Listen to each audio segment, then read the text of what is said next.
लीजिए सुनिए आचार्य चतुर्सेन शास्त्री की लिखी कहानी राजा साहब की पतलून। मेरी यानी समीर गोस्वामी की आवाज में। ये एक मार्के की कहानी है जिसमें राजाओं की सनक और फजूल खर्ची की हास्यास्पद घटना वर्णित है।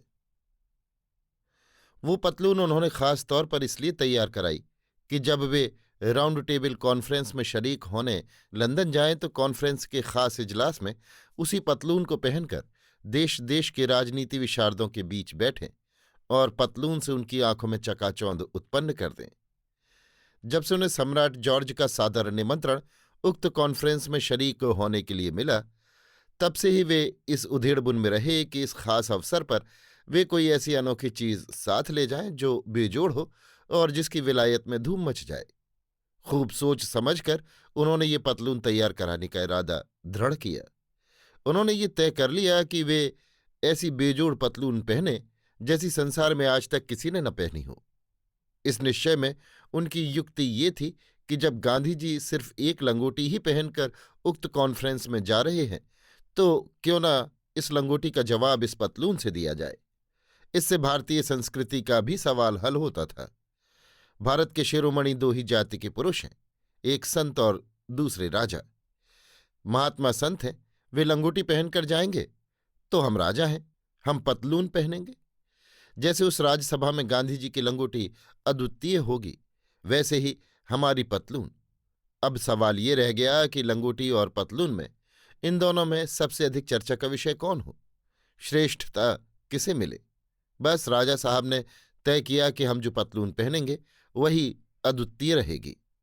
वो गांधी जी की लंगोटी को मात करेगी और लंदन की उस राउंड टेबल कॉन्फ्रेंस में उस पतलून की ही सर्वोपरि चर्चा रहेगी। जैसे कि राजा लोगों के खून में खास असर होता है, राजा साहब पक्के सन की थे। उम्र 50 को पार कर गई थी, मगर खूब तगड़े दिखाऊ और ठाठ के आदमी थे। पीढ़ियों की संचित धन रत्न संपदा चह बच्चों में भरी पड़ी थी। बड़े बड़े बेजोड़ हीरे मोती माणिक खजाने में भरे पड़े थे। पोलो ब्रिज और जुआ खेलने में तथा शराब पीने में एक नंबर थे। धूमधाम की अंग्रेजी बोल लेते थे। संस्कृत के बहुत से श्लोक कंठस्थ थे। उनसे पंडितों पर धाक जमाया करते थे। जिद्दी परले सिरे के थे। और भी अनेक गुण थे। एक निराले गुण की खातिर ही तो वे रियासत ही में नहीं, हिंदुस्तान भर में प्रसिद्ध हो गए थे। पर सभ्यता के इस बेहुदे वातावरण में हम उनकी चर्चा नहीं करेंगे। इतना जरूर कहेंगे कि रानियां लौंडियां पासवानें व्यर्थ दर्जनों कौड़ियां थीं, पर संतान के नाम पर चूहिया भी न थी। खैर, अब पतलून की बात सुनिए। बनारस के खास कारीगरों को ऑर्डर देकर उन्होंने सोने के ठोस तारों और चीन के महीन रेशम का कपड़ा पतलून के लिए तैयार कराया। दिन के प्रकाश में वो कपड़ा सूर्य की भांति चमकता था। उसकी बंबई की व्हाइट वे लेडला की अंग्रेजी फर्म से पतलून सिलवाई। पतलून सीने के लिए खास तौर से एक स्पेशलिस्ट कारीगर फ्रांस से बुलवाया गया। उस पर दिल्ली के 12 चतुर कारीगरों को रियासत में बुलवा कर ही मोती जवाहरात टकवाए गए। इन कारीगरों ने रात दिन 50 संगीनधारी पहरेदारों के पहरे में 2 महीने तक परिश्रम करके ये रत्न कारचोभी और सलमे के सहारे पर पतलून में टांके। कुल जमा पतलून पर 1.5 करोड़ रुपए की लागत बैठी। पतलून जब तैयार हो गई तो वो राजा साहब के खास गाह में एक शीशे के केस में रखी गई। उसे राजा साहब देखते और मूंछों पर ताव देते थे। वे बहुत खुश थे और अब उन्हें विश्वास हो गया था कि गांधी जी की लंगोटी हरगिज हरगिज इसका मुकाबला नहीं कर सकती। ये पतलून पतलूनों के इतिहास में अद्वितीय है। आखिर यात्रा का समय निकट आया।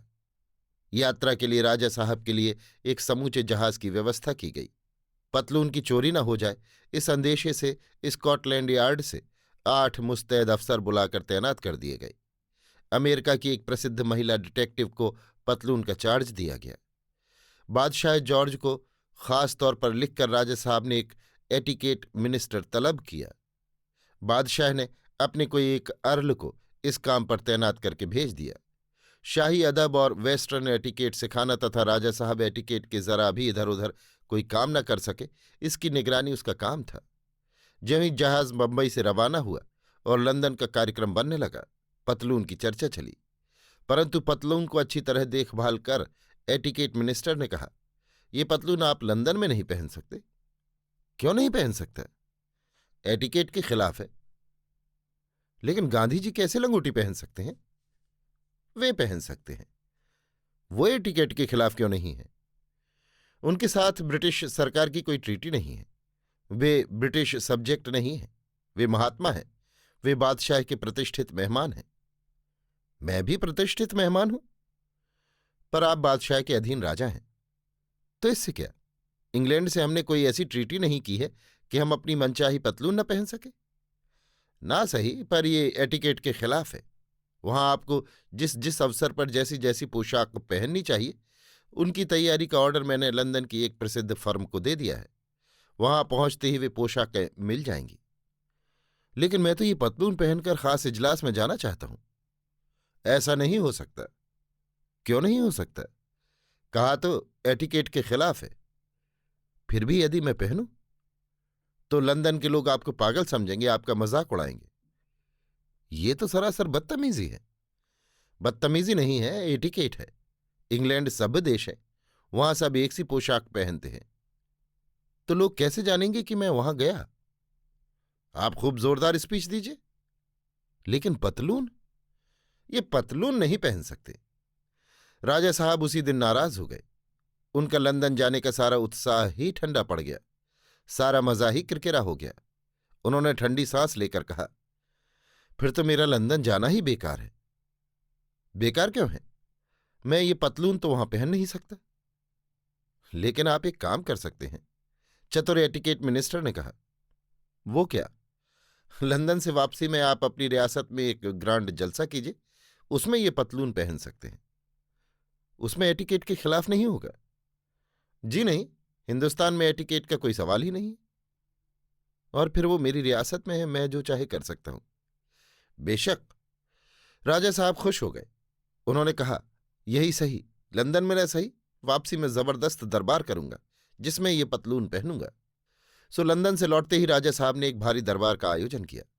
ये आयोजन राजा साहब की राउंड टेबल कॉन्फ्रेंस से अवाई के सिलसिले में था। अनेक राजा महाराजा अंग्रेज अफसर निमंत्रित किए गए। बनारस के भाड़, दिल्ली के नक्काल और वैश्या बुलाई गई। नाच तमाशों की धूमधाम मच गई। शिकारों के बड़े बड़े प्रोग्राम बने। दावतों की खास तैयारी हुई। देश देश के कलावंतों को बुलाया गया। जब दरबार का सिर्फ एक दिन रह गया तो राजा साहब ने एक बार पतलून का रिहर्सल किया, यानी पतलून को एक बार पहनकर देखा। परंतु पतलून फिट नहीं हुआ। उसमें एक सल पड़ता था। राजा साहब की त्योरियों में बल पड़ गए। उन्होंने रियासत के सब दर्जियों को और उनके उस्तादों को तलब किया और कहा, इस पतलून का ये नुक्स दूर करो। ये क्या बात है कि जब हम पतलून पहनते हैं तो इसमें एक सल पड़ता है। दर्जियों और खलीफाओं ने देखभाल कर सलाह की और सबने एक मत होकर कहा, अन्नदाता, ये हमारे बूते का काम नहीं है। ये नुक्स तो वही कारीगर दूर कर सकता है जिसने इसे सिया है। हम तो सरकार इसे छूने का भी साहस नहीं कर सकते। सारा बना बनाया काम चौपट हो गया। राजा साहब बौखला उठे। अब कल हम भरे दरबार में ये पतलून पहनेंगे और इसमें सल पड़ेगी तो लोग क्या कहेंगे? नहीं नहीं, ये नहीं हो सकता। इस नुक्स को दूर करना होगा। उन्होंने प्राइम मिनिस्टर को तलब किया और उन्हें हुक्म दिया, दरबार कल नहीं हो सकता, उसे अनिश्चितकाल तक के लिए मुलतवी कर दीजिए और बंबई को तार दे दीजिए कि वो कारीगर जिसने पतलून सी है हवाई जहाज से तुरंत यहां आए। दरबार मुलतवी हो गया, परंतु नाच रंग, खाना पीना, मुजरा, शिकार चलता रहा। कारीगर हाजिर हो गया, परंतु राजा साहब ने जो शेर के शिकार का प्रोग्राम बनाया तो 12 दिन तक उससे मिलने की फुर्सत ही नहीं मिली। 12 दिन बाद उन्हें एकाएक याद आया। उन्होंने सेक्रेटरी से पूछा, वो कारीगर आया? जी सरकार, हाजिर है। तो सवारी राजधानी को चले। शिकार के सब प्रोग्राम मौकूफ। सवारी महलों में लौटी। कारीगर रूबरू हाजिर हुआ। राजा साहब ने पतलून पहनकर दिखलाई। उस सल की ओर उन्होंने संकेत किया। कारीगर ने क्षण भर देखा, मुस्कुराया और जेब से कैंची निकालकर एक एक बटन काट दिया और उसे जौ भर खिसकाकर टांग दिया। पतलून फिट बैठ गई। नुक्स दूर हो गया। राजा साहब खुशी से बाग बाग हो गए। कारीगर ने बिल पेश किया। कुल खर्चा मिलाकर 22,000 का बिल था। राजा साहब ने उस पर एक सरसरी नजर डालकर हुक्म दिया, बिल का डबल पेमेंट कर दिया जाए और कारीगर को दरबार के बाद सिरोपाव देकर विदा किया जाए। अंततः धूमधाम से दरबार हुआ। राजा साहब ने पतलून पहनी। उनकी आरजू पूरी हुई। उस दरबार में प्रत्येक के मुंह पर केवल पतलून थी। राजा साहब की मूंछों का प्रत्येक बाल मुस्कुरा रहा था। अभी आप सुन रहे थे आचार्य चतुर्सेन शास्त्री की लिखी कहानी राजा साहब की पतलून, मेरी यानी समीर गोस्वामी की आवाज में।